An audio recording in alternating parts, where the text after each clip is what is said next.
Special officers గా పెట్టడం జరిగింది. వారితో పాటు కూడా మనం ఈ రోజు మీటింగ్ పెట్టడం జరుగుతున్నది. సో ఇది రెవెన్యూ సదస్సు యొక్క ముఖ్య ఉద్దేశం గౌరవ ముఖ్యమంత్రి గారు చెప్పినట్టు మనకు డిఫరెంట్ గ్రివెన్స్ రెవెన్యూ సిస్టమ్స్ మీకోసం ప్రోగ్రామ్ లో ఇక్కడ డిస్ట్రిక్ట్ లెవెల్లో స్టేట్ లెవెల్లో కూడా చూస్తే 80 to 90% రెవెన్యూ సమస్యలు రెవెన్యూ కంప్లైంట్స్ ఎక్కువ వస్తున్నాయి. వీటి అన్నింటి కూడా ఒక పర్మనెంట్ సొల్యూషన్స్ పూర్తిగా ప్రజలు మనల్ని వెలికి ఇక్కడికి రాకుండా వాళ్ళని వెలికి మనమే విలేజ్ కు వెళ్ళి ఒక టీమ్ ఫార్మ్ చేసి రెవెన్యూ ప్రాబ్లమ్స్ ఏమేమి ఉన్నాయో అవి అన్నింటినీ కూడా ఒక పూర్తిగా వాళ్ళకు ఒక సొల్యూషన్ ఇవ్వాలి అన్న ఉద్దేశంతో ఈ ప్రోగ్రామ్ పెట్టడం జరిగింది.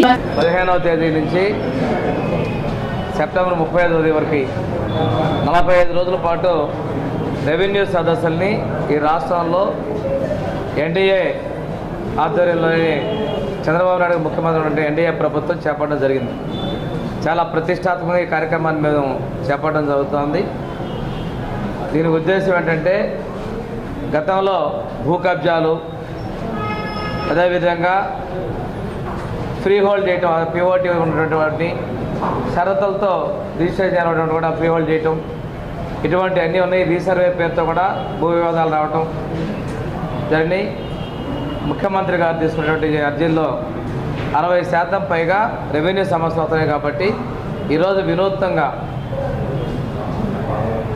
Forest department, endowment department, Waqf board department, mining department, survey, revenue అన్ని శాఖల అధికారులు పోలీసు కూడా కలిసి గ్రామాల్లో సమస్యలు తీసుకొని ఏ రోజుకి ఆ రోజు ఆన్లైన్ చేయటం వాటన్నిటిని పరిష్కారం చేసే విధంగా ముందు తీసుకొస్తున్నాం.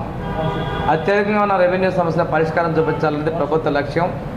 గ్రామాల్లో శాంతి బాధ్యతలు నెలకొల్పాలనేది కూడా ప్రధానంగా ఉన్న విషయం.